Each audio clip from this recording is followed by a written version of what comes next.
أنا لما عندي فيديوهات عن ريم የኤርትራው ፕሬዝዳንት ኢሳያስ አፈወርቂ ወደ አዲስ አበባ ይመጣሉ። የኢትዮጵያው ጠቅላይ ሚኒስትር አብይ አህመድ ወደ አስመራ ያመራሉ።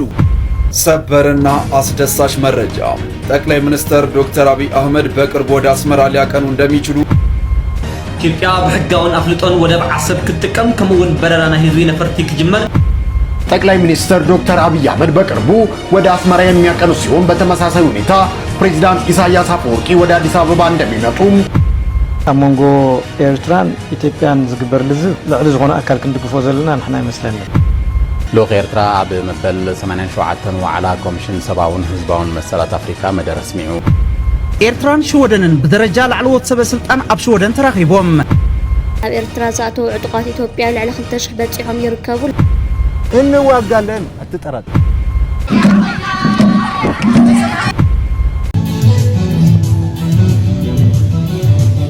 لاوت كل ነገር አተናበ ሃይለ ፈናል ደኔና ክልት ተحوات ህዝብ ኮይና መፍለይ ይውዱ ሶምዶ ኮይታ ሶምዶ ቀደም እንታይ ዳ ኮንካ ከም ሓዲሽ ትግርም እንተ ተባስና ንዕርቕ ጽቡቕ ተስራሕና ካንምርቕ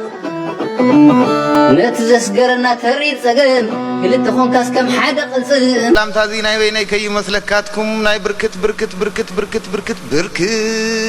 ወለ ሰብ ሰላምታይ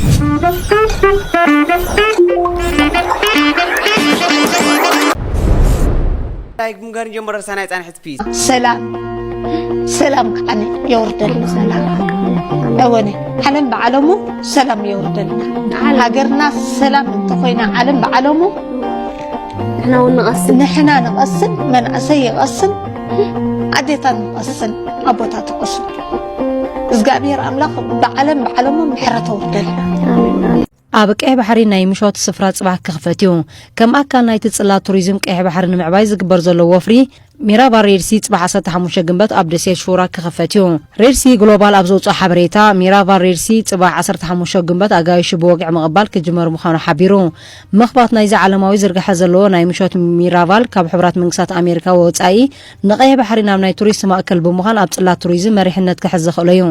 እዚ ኣብ ደሴት ሹራ ዝተኸፍተ ናይ ምሾት መዘናግዒ ዝሓለፈ ወርሒ ኣብ መወዳእታ ሰሙን ጾም ረመዳን ክሳብ 82 ሜታዊት ዝበጽሕ ናይ ቱሪዝም ተበጻሕነት ረኺቡ ከም ዝነበረ ጸብጻባት SPA يحبرون أزي أبدس يشورا زركب ريزورت حفشة بحتوى أقلقلو الزهب لعل درجة زلو 180 كفلتات فليات كفلتات فيلاتات تراليو خمزلو تزينا وتصبصابي حبر أزي ميرا فاريرسي أبدس يشورا زركب ريزورت أكال نايتنك سنة سعود عرب على ما وتريزم نمسحاب بمن بالتو قبر زلا وفرو مخانو تمزيناتات وسيخم يردون لعلو يحالا في ريرسي جلوبال جون باغون بزعباز الصباح أقايش مقبال زجمر ريزورت عمل كيتو أبزهبو مقلتسي أزي ميرا فالستبهال زنا زلو عينت نكسنا السعودية وفر نمسحاب أبتقبر زلاك قربات صنع متمان كتفتر زخلاي كبل جليتو نسو وسيخو زاب دسي شورا زكاي تاريخاو ريزورت اب قنيات عيد بزمص وبزحي بصحتي ادنقي مزغب اب تاريخ توريزم عالم كسند مخانو ارديو ابزي اب دسي شورا ترالي زلو ريزورت اگاش تفلالي نطفتات بناي قمامات تدريخون زتخشنن مغبن كستمعرو عدل كرخبو مخانو تغليصو ሎክ ኤርትራ ኣብ መበል 87 ዋዕላ ኮሚሽን ሰብአውን ህዝባውን መሰላት አፍሪካ መደረ ስሚዑ ካብ ጋምቢያ ዝበጽሐና ሓበሬታ ብመልክዕ ጸብጻብ ተዳሊሎ ዳናይ ተስፋዝጊ ከተቅርበያ ብፈጻሚ ጉዳያት ኤምባሲ ኤርትራ ኣብ ኢትዮጵያን ቀዋሚ ልኡኽ ናብ ሕብረት ኣፍሪቃን ቁጠባዊ ኮሚሽን ኣፍሪቃን ኣቶ ቢንያም በርሀ ዝተመርሐ ልኡኽ ኤርትራ ካብ 11 ክሳብ 20 ግንቦት ኣብ ባንጁል ጋምቢያ ኣብ ዝቃናዕ ዘሎ መበል 87 ዋዕላ ኮሚሽን ሰብአውን ህዝባውን መሰላት ኣፍሪቃ መደረ ስሚዑ ልኡኽ ኤርትራ ب13 ግንቦት ኣብ ዘስማዖ መደረ ኤርትራ ድሕሪ ሒደት መዓልታት ጽንዓትና ወሕስና ኣብ ትሕቲ ዝብል ቴማ መበል 35 ዓመት ናጽነታ ኣብ እተኽብረሉ እዋን ዜጋታታ ሰላም ዝሰፈናን ምዕብልትን ኤርትራ ንምህናጽ መብጽዓ እንሕድሰሉ ኣጋጣሚ ከም ዝኾነ ገሊጹ ኤርትራ ንመውሓት ሰብአዊ መሰላት ብዘለዋ ድልውነት ብደረጃ ዞባን ዓለምን ንዘሎ ነውጽን ካብ ደገ ዘጋጥማት ጸጥን ተጻዊራ ኣብ ብዙሕ ጽላታት ዝጭበጥ ገስጋስ ከም ዘመዝገበት ብምጥቃስ ኣብ መርግጋስ ቀረብ ጽሩይ ሲስተማይ መግቢ ውሑስ ኣከባቢ ትምህርቲ ጥዕና ጸዓት ሕጋዊ ስርዓት ሓገዝ ንጽጉማት ዜጋታትን ካልእን ንዝተመዝገበ ገስጋስ ዘርዚሩ ኤርትራ ዘመዝገበቶ ገስጋስ ብመትከላት ርእሰ ምርኮሳን ኮማዊ ተሳትፎን ዝተበጽሐ ማሕበራዊ ፍትሒ ሰረት ዝገበረ ከምኡን ንኹሉ ዜጋ ዘርብሕ ከም ዝኾነ ብምሕባር ኣብ መጻእውን ንዘጋጥሙ ብድሆታት ብምብዳህ ንዜጋታት ማእከል ዝገበረ ናይ ምዕባለ ገስጋስ ንምቕጻልን ቀረብ ማሕበራዊ ኣገልግሎታት ንምስፋሕን ጻዕራ ቀጻሊ ምዃኑ ኣብሪሁም ልኡኽ ኤርትራ ብተወሳኺ ምርግጋጽ ውሑስ ቀረብ ማይን ድሕነቱ ዝተሓለወ ስርዓተ ጽሬትን ብዝብል ኣርእስቲ ብ12 ጉንበት ኣብ ዝተኻየደ ዘተ ንተመክሮ ኤርትራ ዘንጸባርቕ መግለጺ ኣቕሪቡ እቲ ብቪድዮ ዝተሰነየ መግለጺ ኤርትራ ብናታ ተበግሶን ዓቕምን ተሳትፎ መላ ህዝባን ቀረብ ማይ ንምውሓስ ንዘካየደቶ ምህናጽ ዲጋታት ምፍዋስ ማይ ኩዕታት ምግራብ ምውዳድ ስርዓተ ማይን ካልእን ዘርኢ ነይሩ ዜና ዲፕሎማሲ ኤርትራን ሽወደንን ብደረጃ ላዕለዎት ሰበስልጣን ኣብ ሽወደን ተራኺቦም 14 ጉንቦት 2026 ኣምባሳደር ኤርትራ ኣብ ኢጣልያ ፍስሐ ጽዮን ጴጥሮስ ተንቀሳቃሲ ኣምባሳደር ኤርትራ ኣብ ሽወደን ምስ አቶ መሐመድ ዓሊ መሐመድ ሰይድ ፈጻሚ ጉዳያት ኤምባሲ ኤርትራ ኣብ ሃገራት እስካንዲናቪያ ምስ ሚኒስተር ዳግ ሃልትሪሊየስ ጸሓፊ ጉዳያት ወጻኢ ጉዳያት ሽወደንን ካልኦት ላዕለዎት ሰበስልጣንን ንኽልቲኣዊ ዝምድናን ሰላምን ጸጥታ ዞባናን ኣተኪሮም ኣፍራይ ዘተ ኣካይዶም ብኣምባሳደር ኤርትራ ሪፐብሊክ ኬንያ ኣምባሳደር ቤነ ሩሶም ዝተመርሐ ልኡኽ ኤርትራ ብ11-12 ጉንቦት ኣብ ናይሮቢ ኬንያ ኣብ ዝተቓንዐ ዋዕላ ኣፍሪቃ ንቕድሚት ተሳቲፎም እዚ ፕረዚደንት ኬንያ ዊልያም ሩቶን ፕረዚደንት ፈረንሳ ኢማኑኤል ማክሮንን ብሓባር ዘዳለውዎ መራሕትን ሚኒስትራት ጉዳያት ወጻኢን ናይ ልዕሊ 30 ሃገራት ኣፍሪቃ ዝተሳተፍዎ ዋዕላ ኣብ መንጎ ሃገራት ኣፍሪቃን ፈረንሳን ሓድሽ ምዕራፍ ምዕሩይን ዘላቕን ቁጠባዊ ሽርክነት ንምስራት ዝዓለመ እዩ እቲ ዋዕላ ብቐንዱ ኣብ ሓባራዊ ረብሓ ምትእትታው ሓደስቲ ቴክኖሎጂታት ምስፍሕፋሕ ወፍርን ምስግጋር ክእለትን ዘተኮረ ኮይኑ ኣብ ምምሕያሽ ንጥፈታት ሕርሻ ውሕስነት መግቢ ምክልኻል ክሊማዊ ለውጥን ካልእ እዋናዊ ጉዳያትን ኣገዳሲ ውሳነታት ኣሕሊፎም ብኻል ወገን ኤርትራውያን ነበርቲ ቤልጅየም ጽንዓትና ወሓስና ኣብ ትሕቲ ዝብል ቴማ ብ9 ጉንበት ኣብ ከተማ ብራስለስ መበል 35 ዓመት ናጽነት ጸንቢሎም ጸሓፊ ማሕበረkom ኤርትራ ኣብ ከተማ ብራስለስን ከባቢያን ኣቶ ግርማይ ገብረ ህይወት ኣብ ዘስምዐ ቃል ብመስዋዕቲ ዝመጸትን ዝተዋሕሰትን ናጽነት ብልምዓት ንምድራዕ ሓድነቶም ኣትሪሮም ኣበርክቶም ከም ዘዛይዱ ኣረጋጊጾም ቀዳማይ ጸሓፊ ኤምባሲ ኤርትራ ኣቶ ሚካኤል ተስፋይ ብወገኑ የውሃኑን መላ ህዝቢ ኤርትራን ሓይልታት ምክልኻሉን ድሕር ምግላጽ ነዚ ንኣትዎ ዘለና ናይ ልምዓት መድረኽ ንምዕዋት ተሳትፎ ኩሉ ኤርትራዊ ወሳኒ ምዃኑ ገሊጹ ኣምባሳደር ኤርትራ ኣብ ኢጣልያን ተንቀሳቓሲ ኣምባሳደር ኣብ ሽወደንን ኣቶ ፍስሐ ጽዮን ጴጥሮስ ብፈጻሚ ጉዳያት ኤምባሲ ኤርትራ ኣብ ሃገራት ስካንዲኔቪያ ኣቶ መሐመድ ዓሊ መሐመድ ስዒድ ተሰኒዩ ብ11 ጉንበት ምስ ጸሓፊ ሚኒስትሪ ጉዳያት ወጻኢ ሽወደን ሚስተር ዳግ ሄርተሊዩስን ካልኦት ኣካላት እቲ ሚኒስትርን ኣምባሳደር ሽወደን ኣብ ኤርትራን ዕውት ርክባት ኣካይዶም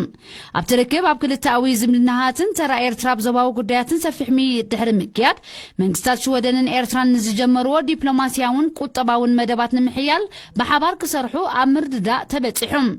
እዚ ከምዚ ኢሉ እንከሎ ኣባላት ግደፍ ኣብ ሮተርዳምን ከባቢያን ሆላንድ ብ9 ጉንበት ኣብ ዘቃንዕዎ ዕውት ጉባኤ ኣብ ዝሓለፈ 3 ዓመታት ናይ ዘሰላሰልዎ ንጥፈታት ገምጋም ብምክያድ ሓዳስ ኣካያዲ ኣካል መሪጾም ወከልቲ ዝተፈላለዩ ህዝብታት ጎራብቲ ሃገራትን ክልላትን ዝተረኸብሉ ሎሚ ኣብ ፖርት ሱዳን ጽምዶ ከም ዝተኻየደ ተገሊጹ ወከልቲ ህዝብታት ኣምሓራ ትግራይ ሱዳን ኦሮሞን ዓፋርን ካብ ዝተወሳኺን ሶማሊ ዝተረኸብሉ ሎሚ ኣብ ፖርት ሱዳን ውዕሎ ጽምዶ ከም ዝተኻየደ ተገሊጹ ጸላው ፖለቲከኛ ኣቶ አንዳርጋቸው ጽጌ ፕሮፌሰር መሐመድ ሐሰን ካብ ውድብ ኦጋዴን አብራህማን ማህዴ ካብ ውድብ ቤንሻንጉል ጉሙዝ ንኳ ኦሻላ ዝርከቦም ምሁራትን ፖለቲከኛታትን ናብቲ ንዞባዊ ሰላም ዓሊሙ ጽምዶ ዝካየደሉ አዳራሽ ከም ዝኣተው ተገሊጹ እንዋጋለን አትጠራጠር ይሄ እንትናችን ሆኗል ቢሄቨራችን ሆኗል 3000 ዘመን ታሪክ አለን እንላለን 3000 ቀርቶ 50 ዓመት ታሪክም ያለን አንመስልም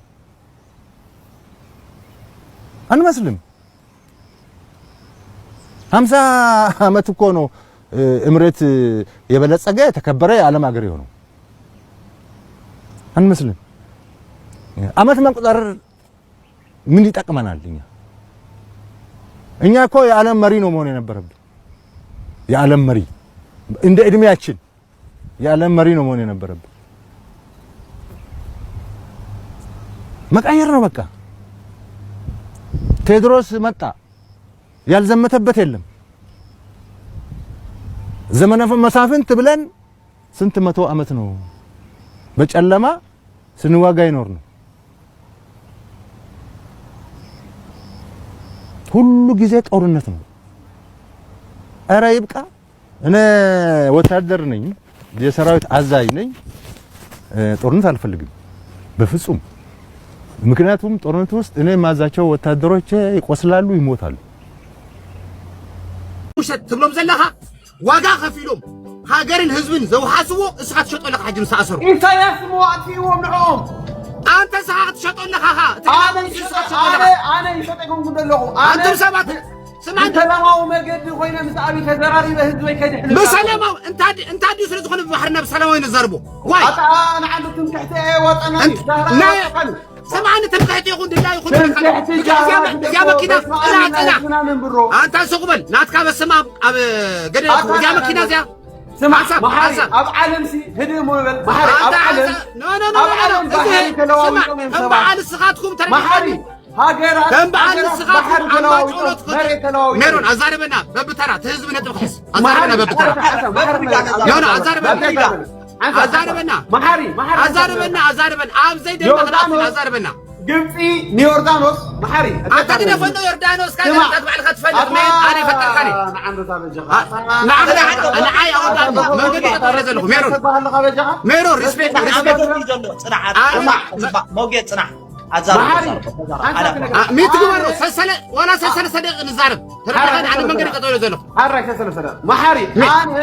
أنا كنت أدب لهم سلسلة أبو حراي محاري أنا محاري تايب لهم من فيهم 240 مليون هزبي ندات قالسنا خاب نتأفق اتبحري بس ما أميننا خلتينا تخافينا هزبنا خاب موت نترفو أب علم كأني حدش نجر أيكونن أب علم سي مريت تلواويت أن السلام جيرن ودب تلواويت أن السلام جيرن روسيا نروي بحر خفيلاتا ما أنت السلام كتبن تردي هني يوردانوس مريت هيباتا سعود عرب كا ودب هيباتا يوردانوس تردي هني لها كم زتجيري أب تاريخ نحنا يرتران كسلام دلي ناس مسيتي في حباراوي تقمي قطبا كنا مع الإذن نكبر تمكحتن جهران جن كتفعنا يكود عنا ينبلكنا زيادة كم يكون عشيات عبد لنا السراق كيف تخلي دلي هاجري سلام تكون اللي دلي إثيوبيا وسلام تكون اللي دلي بقى زيادة بباليسي كم يكون عها أجوج أصب لكنا اوكي ثانك يو اوكي بقى دوبل كيف تعرفوا حج مونغو قصل محاري اوكي سلسله محاري انت نقر فرت ازي انا امنت قدلتو انا نقر كالو امنت قدلتو بلا كالو قدامنت هاجري قدامنت لوعلاونتي قدامنت حزبي ترديخاني امنت سي قدلتو طبعا نقول سوسا زعمنو سوسا عينت امنت كمص خلينا انا ايرترا إذا برديت سرنا ترديخاني بزيت برديت زيت زعتوني إثيوبيا أنا قداي يكون بلكان هاجري استفترة ترديخاني بزعمنو يكون تفتيرا امنت بس معهم كايبلو بسم الله كايبلو عاوتنا حفاش نابلو مامتيوما بامنت زمص هاجري له بصقولت زمص هاجري له بقرصم يمصو بدم جغام يمصو ترديخان إذا قدامي لو علاونا تترغاغص بيت منغسنا አዲስ አበባ بتانك خسبر كله بشعبي حادبه كالاي ريفرندم مستغبري سالساي إذن بعد ما خونك مسترعلة بديماركيشن ترجعي نزو كله مدرك زحلفه حزب إيرتراس مثيل كاسة تغيره نيفر بلكان أحسبني هالاي 140 عنده 300 مليون يكون 500 مليون قداينا يكون نحنا ترجعني نا وليد مقاطعة حزبهم يمهروا وي خان وليد ما كنينا يأتوا لمبر نحنا قداينا يكون إيرتراويان سالساي أنت نقدر تفتح زلك نحنا يتقاموا أي تقامون كمان يتوقع تاتمت قد فوتي يقبعني يكون أنا تقوموا من بحرنا بحر دلهم كيدهم بكينا تقوموا مومباسا لك بحر دلهم كيدهم بسودان تقوموا بحر دلهم بجيبوتي تقوموا بحر دلهم بيمن تقوموا بصومالي تقوموا بحري بوتاسي إنه ما يكون أنا تقوموا من بركة نحن جنريشن ستان تحيزوسي إثيوبيا حتو لنا خبائل سلاسة جميرة دم إرتراوان زفسست مجمرة حتوات ملسنا إساسنا أنا بديلنا كوي تبقى زقبرتو قفعي بمولو شافينو تردي خاني بقى عارسو خفا إثيوبيا نصوص ساعة دمنا زفسستنا مجمرة حتو لنا تقبع لنا مساعة إذا قدموا اللي صلوا بدهروا بحرنا نحن عاسب انتاني تقاموا بعنا نفلت إساس تردي خاني بزعبها هزبي إرتراز حالي تزخون نيرو مجمرة إثيوبيا قبل علي إرتراز قبرتو تردي خاني شقر مكران قفعين قتلتن أبت أربيضا خوف مبنو نيرو إذا خلوا تردي خاني إرتراو اندافلها نبرتون تراسيو ببيجاما 3 عامت 7 عامت 7 مجمرة بإثيوبيا فابريكا استخلوا إرتراويان መጀመሪያ ገንዘብ ዝሓዙ ንብረት ዝሓዙ ኢትዮጵያ ኤርትራውያን ነዚ ሁሉ ራስዮም ብቢጃማ አቦታትናን አዴታትናን ከምዚ ገረማ አንጠጥடும் ጉሒፎሞ ነዚ ሕቶ ኣለና ገና ተረዲኻን ነዚ ክትምሉስ እያ ገና ተዘይ ተመሊሳ ብለካ ኣለኹ ኣብቲ ውሽጣ ብዝግበር ነገር እብለካ ኣለኹ እንዳሓመስና ክትነብር እያ ኢትዮጵያ ሲ በትናትና ንደልዮ ናይ ፖለቲካ አይዲዮሎጂ ክትከይድ ፈቲኻ ፀሊኻ ኣይነገድፈኒ ደይቱ መሓሪ ጠቕልላ ሓንቲ ደቕልካ ይጠቕልልካ እንተ ኮንካ ኣይጠቕለልኳን ሕጂ ኣነ እንታይ ብለካ ኣለኹ ምስሊ ጠቕልላ ደቕላትካ ብዛዕባ ሃገር ሉዓላውነት ብዛዕባ ህዝቢ ክትዛረብ ከለኻ ንሓደ ከተፍቱ ነዝባ ግደፍ ነቲ ዝበሃል ነገር የለን ብዘይ ይግባኝ ናይ ኣልጀርስ ስምምዕ ከዱ ከሉ ብዘይ ይግባኝ ከይዶ ፈሪሞም ዝተፈረደቶም ፍርድሲ ንኽቕበሉ ተወዲኣ ናይ ኣልጀርስ ስምምዕ ሲ እቴን ቦርደራት ተነጊሮም ናይ ዓሰም ዳንካላ ሸነኽ ሕቶ ይነበረን ሕጂ ግን ክንነብር እንታይ ስለ ዝኾነ ምናባና ዝጥምቱ ዘለዉ ፈዋሪዝና ንሕናሲ ግዴታ ካልኣይኻ ኢትዮጵያውያን ሓያላት ኣይትግበሮም ኢትዮጵያውያን ብኤርትራ ተሳዒሮም እምበሪ ኢትዮጵያውያን ንዓና ስዒሮም ኣይፈቱን ኣይተፈራርሓዮ ነዚ ህዝቢ እዚ 140 ሚልዮን ኣይኮኑ 300 ሚልዮን ይኹኑ ብለካ ኣለኹ ንሕና ኣይንትንክፎምን ኢና ንሕና ናታቶም ነገር ኣይንትንክፍና መፅኦም ግን ብለካ ኣለኹ ገዛይ ኩሓኩሑ ሰይሩ እዚኣ መኪና ናታያ ተረዲኻኒ እንተደልየ ቃፅላ ተደልየ ጠጠወብላ ተደልየ ፅዕነት ዝፀዓነና ናታያ ኣብዚ ኮንፊርካ ሶሻል ሚድያ 20 ሰብ ግን 5 ሳንቲም ስለ ዘይብልካስ ማሓሪ ትሬነር መቐለ ንኽትብለንስ መቐለ ካ ተሓስብ ብጥይት ቆልወካ ኣለኹ ስለዚ ናይ ኢትዮጵያ ሕቶ ከዓ 140 150 ጉዳይና ኣይኮነን ባሕርና ቢተወድር ተረዲኻኒ ንኢትዮጵያሲ ኤርትራውያን ተሰውሉ ባሕርስ ኣሕሊፋ ኣይህብን ስለ ዝበለ ተኣሲሩ ሓቂዶ ኣነ ኻሳ ሒዘ እቃለስ ኣለኹ ናይታ ቢተወድር ቃል ተረዲኻኒ እሱ ዋላ ተጠፈ ይጥፋ ዋላ ተጠፈሲ እትናቱ ሓሳብን ቃልስን ግን ኣጥፍኦ ነይረስ ሒዘለኹ በቃ ሒዘለኹ ናይ ሕሽክርና ቅድድም ይዘርአ ዘሎ ኣብ ኣዲስ ኣበባ ሓሽከራትን ምዃን ባዕሎም ዘዳለው እዮም ዝኾነ ታሪክ ክነብረም ይኽእል እዩ ዝነበሮም ፅቡቕ ታሪክ ግን ብዜሮ ዘራውሑ ዘለው ድሁላት እዮም ዞም ሰባት እዚኦም ህዝቢ ትግራይን ሰራዊት ትግራይን ግን ኣብ ዕላምኡ ኣሎ ዕላማ እንትንብል ተለና ድማ ወልፊ ውግእ ልዩ ኣይኮነን ወይ ውግእ ደላይ ኮይነ ኣይኮነን ብሚልዮን ዝግመት ህዝቢ ሕዚ እውን ሻርሻይ ክረምቲ ቀሪብዎ እንዳተሳቀየ እንተሎ ግን ዓይንኹም ዓምቱ ክንዕሽወኩም ኢና ጎተትና ክንሕጉስኩም ዓይነ ዓምቱ እንተኢልና ግን ክንዕመት ኣይንኽእልን ሕዚ ንሪኦ ዘለና ኣነ እየ ተኣማኒ ሓሽከር ኣነ እየ ተኣማኒ ሓሽከር ኣነ ቀዲመ ምሳኻ ዝነበርኩ ኣነ እየ ሕዚ ናይ ሕሽክርና ቅድድም ይዘርአ ዘሎ ኣብ ኣዲስ ኣበባ ቀደም ኣብቱ ፅንተት እዋን ሓንቲ ብሕም ዘይብሉ ህዝቢ ትግራይ እንትጨፍጨፍ ጀኖሳይድ እንትፍፀሞ ሓንቲ ቃል ዘይውፁ ኣብ ጎኒ ህዝቢ ትግራይ ዘይኮን ሕዚ ተገልቢጦም እንታይ ሓፈሩ እኳ ዓሻስያ ክንድስተር ይግተር እዩ እንታይ ሓፈሩ ሕዚ ካብ ለመጣ ይሓልፉን ዓቕሚ የብሎምን ውግእ የብሎም ዝበሃል ዓቕሚ ዝፈጥር ተተበገስካሉ ዓላማ ስለ ዝኾነ እዚኦም ሕሱራት እዮም እዞም ከም ዝበሉ እዚኦም ሓሽከራትን ምዃን ባዕሎም ዘዳለው እዮም ዝኾነ ታሪክ ክነብረም ይኽእል እዩ ዝነበሮም ፅቡቕ ታሪክ ግን ብዜሮ ዘራውሑ ዘለው ድሁላት እዮም ዞም ሰባት እዚኦም ሕዚ እውን ደጋጊምና ቀዳማይ ካልኣይ ሳልሳይ ሕቶና ህዝቢ እውን ኣብ ስቃይ ዘሎ ተፈናቐለ ህዝብና ናብ ቦቱ እንተይተመለሰ ዝዕገት ነገር የለን ግዝኣትና እንተይተመለሰ ዝዕገት ነገር የለን ህዝቢ እንዳተኸበበ ናይ ባዕሉ ገንዘብ ከየውፅ ባንክታት እናተዓፅዋ ኣገልግሎታት ክስእን እናተገብረ ኣብዚኣ ሓንቲ ቃል እንተይተዘረቡ ደለይት ውግኦም ዓቕሚ የብሎምን ዝብሉ እዚኦም ዝኸሰሩ ፖለቲከኛታት እዮም ገለገሊኦም እውን ምግዳሎም እናስሒቦም ምግዳልና ጌጋ ነይሮም ዝብሉ ዝኸሰሩ ፖለቲከኛታት ዝኸሰረ ድማ ሓሽከርና እዩ ዝደሊ እዚ ዝኾነ ሓሽከር መፅኡ ዝተዛረቦ ድማ ጅግንነት ህዝቢ ትግራይን ጅግንነት ሰራዊት ትግራይን በዚ ዝነኣኣሰ ኣይኮነን ይፈልጥዎ እዮም ዝሰሙን ልዕላውነት ኤርትራ እናጋሃዝካ ዕርቂ ዝበሃል ከም ዘየለ ተሓቢሩ ኣብዚ ዝሓለፈ መዓልታት ብዝተፈላለዩ ነጠፍቲ ማሕበራዊ መራኸቢታት ኤርትራን ኢትዮጵያን ተሓሪቐን ዝብል ወረክ ዝርጋሕ ንዝቐነየ ሓበሬታ ኣመልኪቶም ኤርትራውያን ነጠፍቲ ማሕበራዊ መራኸቢታት ልዕላውነት ኤርትራ እናጋሃዝካ ዕርቂ ዝበሃል የሎን ክብሉ መሊሶም እቶም ነጠፍቲ ማሕበራዊ መራኸቢታት ህዝቢ ኤርትራ ንመሰሉ ናጽነቱን ክብል ንልዕሊ 30 ዓመት ዋጋ ድሕሪ ምኽፋል ብደሙን ድምፁን ዘረጋግጾ ልዕላውነት ምዝግሃዝ ሓይሊ ዝኾነ ዘተ ይኹን ዕርቂ ክግበር ከም ዘይክእል ሓቢሮም እቶም ነጠፍቲ ማሕበራዊ መራኸቢታት ኣፍ ደገ ባሕሪ ንዋኖ ጥራይ ዝምልከት ድሕሪ ምባል ብተደጋጋሚ ብወገን ኢትዮጵያ ኣፍ ደገ ባሕሪ ብሕጊ ምልከተና እዩ ዝብል ሙግት ከቕረብ ይሰማዕ እዩ እዝነቲ በሓይሊ ከም ጾዘይ ኮሉ ሕጋዊ ሽፋን ብምሃብ ህዝቦም ንምትላል ዝጥቀምሉ ስልቲዩ ንሕና ድማ ብተደጋጋሚ ብሕግውን ኣይምልከተኩምኒ ብምባል ደጋጊምና ነቲ ሃገራዊ ሕጊ ዝብል ኣምር ክነቕርቦ ኢና ኢሎም ንሳቶም እቲ ከም ቀንዲ ነጥቢ መቐይሮ ፈላምን ዝረአ ንባሕሪ ዝምልከት ስምምዕ እቲ ናይ 1958 ሃገራዊ ስምምዕ ጀኔቫ እዩ ቀፂሉ ካብ 1972 ክሳብ 1982 ማለት ድሕሪ ናጽነት ናይ ዝበዝሓ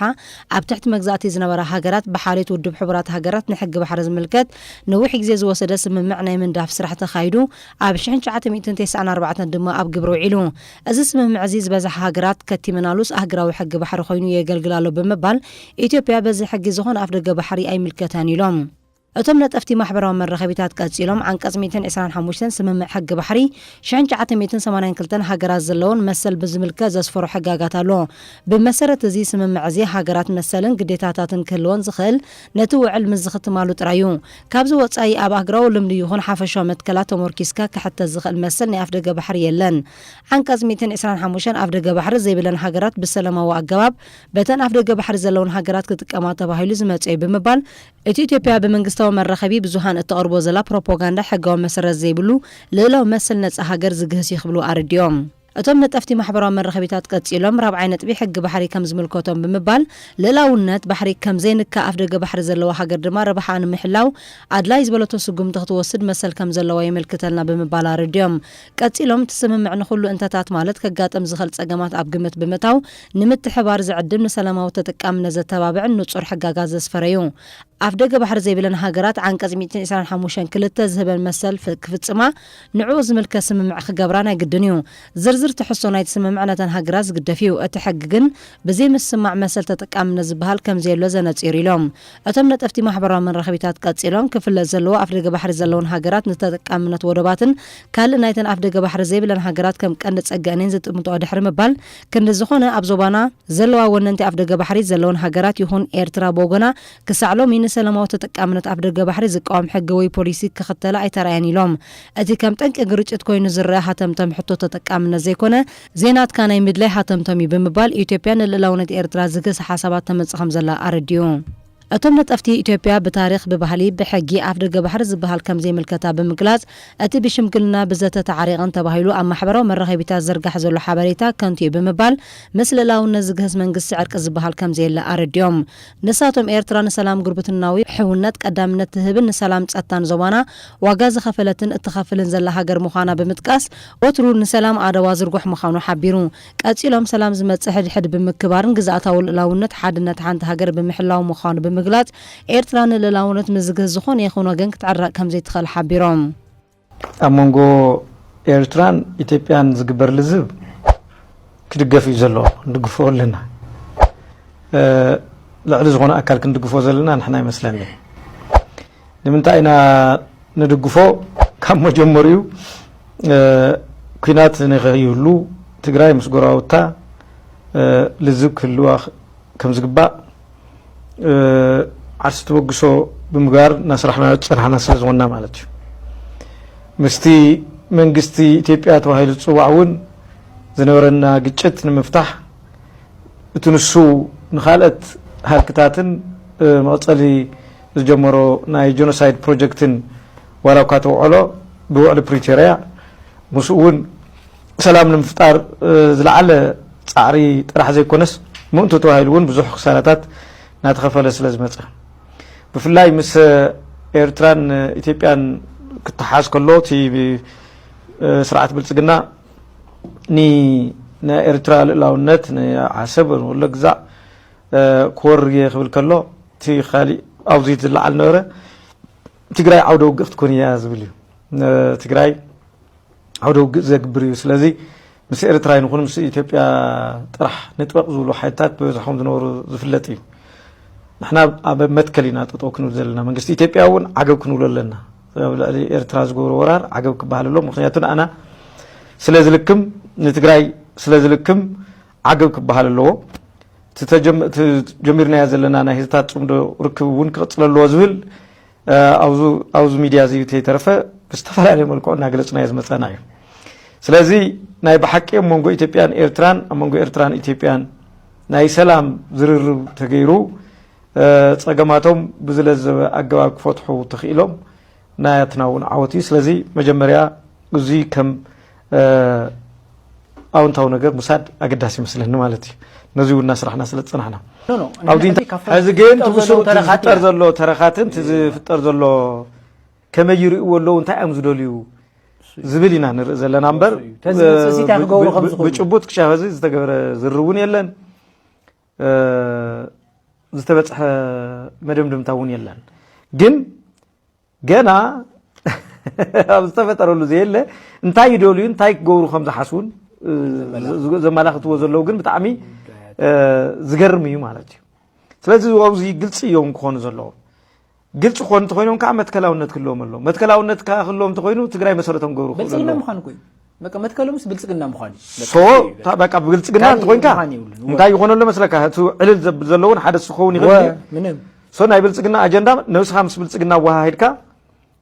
ኣብ ናይ ብልጽግና ካምፕ አቲኻ ኢኻ ደጊም ክትገጥም ዘለካ ገገሊኦም ውን ግልጽ ስለ ዝገብሩ ማለት እዩ ገገሊኦም ግልጽ ገይሮም ኣለው ምስ ኢሎም ሸፍ ብተግባር እዮም ተዘርእዎ ዘለው ግን ናይ ቃል ዓለም ፖለቲካሊ ኮሬክት ምዃን ዝግበሩ ነገራት ነይሮም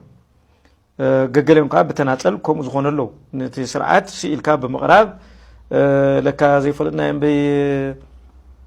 ከምዚ ዝመሰለ ስርዓት የለን ይብሉኻ ዝረእይዎ ናይ ባህር ለውጢ ግን የለን ኣብዚ ቀረባ እዋን ኳስ ተጋሩ ካብቲ ቤት ጽሕፈት ስርዓት ተዋይሮም እዮም ነዚው እንታይ ኩሉ ወይ ምክሩ መስለካ አው ናይ ኩንያት ሃው ኩን ከዳ ተጋርኩም ኢሎም ኩሉ ኢሎም ከዓ ዘቕርበሉ ተኣምር እዩ ንትግራዋይ ከድሕን የዝብል ስርዓት ሲ ከመገይሩ ሙሱ ተሰለፈን ድራር ለይቲ ዝስክል ዘሎ ዘባርት ኮይኑ እንታይ እዮም ዝብሉና ዘለው የህዚ ምስ ብልጽግና ኮይንካ ተረጋግጾ ረብሓ ትግራይ የለም ምስ ብልጽግና ኮይንካ ግን ውልቃው ረብሓኻ ተረጋግጽ ከም ዝኽእል ግን ምልክታት እንጂ ጉዳይ ሰላም ኣብ መንጎ ኤርትራን ኢትዮጵያን ብመንጎኝነት አሜሪካ ማርኮ ሩቢዮ ይካየዳሎ ኢትዮጵያ ብሕጋውን አፍልጦን ወደብ ዓሰብ ክትጥቀም ከምኡውን በረራና ህዝቢ ነፈርቲ ክጅመር ሓፈሻዊ ኣብ ክልቲአን ሃገራት ንምትሕጋዝ ክጥዕም ኤምባሲ ክኸፍታ ኤርትራ እውን ፋኖን ሕወሓትን ትገብሮ ዘላ ደገፍ ብምጉራፅ ናብ ምርድዳ ኣብ ምንጻሕ ይርከባ ክልቲአን ሃገራት ኣብ ትግራይ ብዝገበርኦ ጀኖሳይድ ተነዊርለን ዝነበረ እገዳ ናይ ኣጽዋርን ልቃሕን ተላዒሉለን ኣሎ ካብ ተሓታትነት ጀኖሳይድ እውን ነፃ ገይርወን ብምህላው ኤርትራ መንገዲ ኣወል ኣቢላ ናይ ሓጎስ ከበሮ ሓምሓም ትወቅዓላ ንህዝቢ ትግራይ ግን ዳግማይ ሓዘን እዩ ነቲ ኣብ ላዕሌና ዝተፈጸመ ኩሉ ብሰንኪ ልሕሉሕ መሪሕነት እቲ ጀኖሳይድ ተሰሪዙ ይርከብ ሰላም አስመራና አዲስ አበባ በደስታ ሊሞሉ የተቀባበሉ ጠመንጃዎች ወደ ሰላም ሊለወጡ የሚችሉበት እድል መኖሩን የሚያሳዩ መረጃዎች ይፋ እየወጡ ይገኛሉ። የኢትዮጵያ የውጭ ጉዳይ ሚኒስትር ዶክተር ጌዲዮን ጢሞቴዎስ አሜሪካ በማቅናት በአሜሪካና በኢትዮጵያ መካከል የተደረሰው ስምምነት ከተፈረመበት ጊዜ ጀምሮ በአሜሪካና በኤርትራ እንዲሁም ደግሞ በአሜሪካና በኢትዮጵያ መካከል ያለው ግንኙነት በኢትዮጵያና በኤርትራ መካከል የተፈጠረው ውጥረት ወደ ለየለት ጦርነት እንዳያመራ የራሱን አስተዋጽኦ እንደሚያበረክትም እየተነገረ ይገኛል። ታዲያ በኢትዮጵያና በኤርትራ መካከል የተለየ ጦርነት እንዳይፈጠር ሁለቱ ሀገራት ያለባቸውን ችግር በዲፕሎማሲያዊ መንገድ እንዲፈቱ ከመጀመሪያው ጀምሮ ጥያቄ ስታቀርብ የነበረችው አሜሪካ ጥያቄዋ ምላሽ የሚያገኝ እየመሰለም ይገኛል። ይህም መነሻ በማድረግ የኢትዮጵያ የውጭ ጉዳይ ሚኒስትር ከአሜሪካ መልስ ወደ ህንድ ኒው ዴሊ ካቀኑ በኋላ የኤርትራው የውጭ ጉዳይ ሚኒስትር ደግሞ በተራቸው ወደ አሜሪካ እንደሚያቀኑም እየተነገረ ይገኛል። እነዚህ ሁሉ እንቅስቃሴዎች መጨረሻቸው የሚሆነው የኤርትራው ፕሬዝዳንት ኢሳያስ አፈወርቂን አዲስ አበባ የኢትዮጵያው ጠቅላይ ሚኒስትር ዶክተር አብይ አህመድን ደግሞ አስመራ እንደሚከቷቸውም ተነግሯል። ታዲያ እነዚህ ሁለቱ መሪዎች ዳግም ቢጨባበጡና ዳግም ወደ ሰላም ሲመጡ ኢትዮጵያ የቀይ ባህር ጥያቄዋ ተመልሶ በዲፕሎማሲያዊ መንገድ አሰብ ወደብን በእጃችን የምናስገባባቸው አማራጮች እንዳሉ በዓለም ላይ የሚገኙ የፖለቲካ ትንታኔ የሚሰጡ ትንበያዎችን የሚያስቀምጡ እጅግ ታዋቂ የሆኑ ግለሰቦች አሁን ላይ ሀሳባቸውን እየገለጹ ይገኛሉ። ታማኝ የተባሉ የመረጃ ምንጮች በዚህ ጉዳይ ላይ ዝምታን ቢመርጡም የኤርትራና የኢትዮጵያ ግን ወደ ሰላም የመምጣት ጉዳይ ስንመለከተው እውነታን ይመስላል። ሰላሙን እንመኛለን። የአዲስ አበባ ጉብኝታቸው እንዲሁም ደግሞ የጠቅላይ ሚኒስትሩ የአስመራ ቆይታ መልካም እንደሚሆን ተስፋ እናደርጋለን። የሚያስገርማችሁ ነገር ኢሳያስ አፈወርቂ አዲስ አበባ ሲገኙ እኔ መገኘት የማይቀር ጉዳይ ነው። አይገርም ነው የምላችሁ። ባይ ክቡር ጠቅላይ ሚኒስትር ዶክተር አብይ አህመድ ወደ አስመራ ያቀናሉ። በተመሳሳይ ክቡር ፕሬዝዳንት ኢሳያስ አፈወርቂ ወደ ኢትዮጵያ ይመጣሉ። በዛም የሁለትዮሽ ግንኙነትን እስከ ዛሬ ከነበረው ሁኔታ ባለፈ በአዲስ ምዕራፍ የሚበይን የሚወስን ስምምነቶችን ያደርጋሉ። ከስምምነቶች አንዱ ኢትዮጵያ የአሰብ ወደብን ያለምንም ገደብ የምትጠቀምበት ከአሰብ ወደ መቀሌ፣ ከአሰብ ወደ አስመራ፣ ከአሰብ ወደ አዲስ አበባ የባቡር የፈጣን መንገድ እንዲሁም የኤርፖርቶች መስፋፊያ የሚከናወንበት የኃይል መሰረተ ልማት የሚዘረጋበት የኢትዮ ኤርትራ ቦርደር ኮሚሽን ወደ ትግበራ የሚገባበት በተመሳሳይ ኢኮኖሚያዊ ትብብሮች የሚደረጉበት በእነዚህ ዙሪያዎች ሰፋፊ የጸረ ሽብር ከዚህ በፊት የአስመራ ዲክላሬሽን፣ የጅዳ ዲክላሬሽን፣ የኢትዮ ኤርትራ ቦርደር ኮሚሽን እንዲሁም በጋራ የሚኒስትሮች ምክር ቤት አመታዊ የሆነ አኑዋል የሆነ ስትራክቸራል ነው የጋራ የሚኒስትሮች ፎረም የሚቋቋምበትና በድንበር፣ በጸጥታ፣ በጸረ ሽብር፣ በንግድ፣ በኢንቨስትመንት በእነዚህ ሁሉ ላይ የሚወሰን ምክር ቤት የሚኒስትሮች ፎረም ያቋቁማሉ።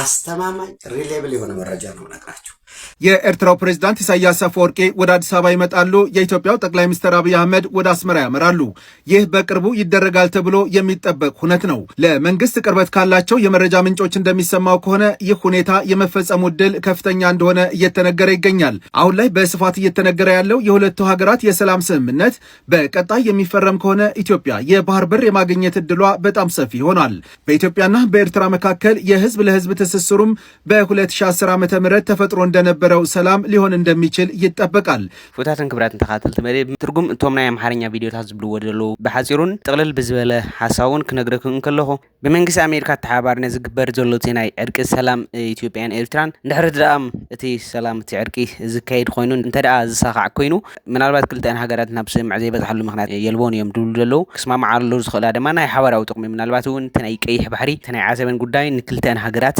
ብዛ ሰማምዕ መንገዲ ኣብ ሓበራውነት ኢትዮጵያ ትጥቀመሉ ከምኡውን ብተመሳሳሊ ኤርትራ ናይ ኢትዮጵያ አክሰስ ናይ ኤርላይንስ ሼር ኣው ኣትያ ንሳውን ተመሳሳሊ ሓበራዊ ጥቕሚ ክተካይድ ትኽእል እያ ብዝብልን እቲ ክስማምዓ ይኽእል እየና ምናልባት እንድሕር ደኣም ብዝስምዕ እንድሕር ደኣም ተፈጢሩ መራሕቲ ናይ ክልተን ሃገራት ፕሬዚደንት ኢሳያስ አፈወርቂ ናብ ኣዲስ ኣበባ ክመፅእ ክእል እዩ። ብተመሳሳሊ ዶክተር አብይ አሕመድ እውን ናብ ኤርትራ ከይዱ ናብ ኣስመራ ከይዱ እቲ ስምምዕ ሰላም ናብ ዝነበረ ክምለስ ይኽእል ድብል እዩ ብሰፊሑ ብሚድያታት ኢትዮጵያ ዝዝረብ ዘሎና ምናልባት ፍታትን ክብራትን ተኻተልቲ እዚ ሓበሬታ እዚ ዳርጋ ኩለን ማሕበራዊ ሚድያታት ኢትዮጵያ ብሰፊሑ እናተቐባበሉ እየን ዝርከባ ክኾንዲ ኣይኮነን ዝብል ኣብ ቀጻሊ ንሪኦ ዝኸውን ጉዳይ እዩ። ብዝኾነ ፍታት ተኸታተልተይ ኣብ ቀጻሊ እቲ ሙሉእ ሓበሬታ ምናልባት እውን እቲ ስምዕ ክካየድ ናይ ብሓቂ ክቋረፅ ድዩ ዝብል ሙሉእ ሓበሬታ ኣብ ቀጻሊ ምናልባት እውን ሓደሽቲ ምዕባለታት እንድሕር ሃልዮም ኣብ ሽዑ ክነቕርቦ ንኾን ኢና። እቲ ጥቕልል ብዘበለ ትርጉምቲ ናይ ኣምሓርኛ እዚኦም ይመስሉ ፍታትን ክብራትን ተኸታተልተይ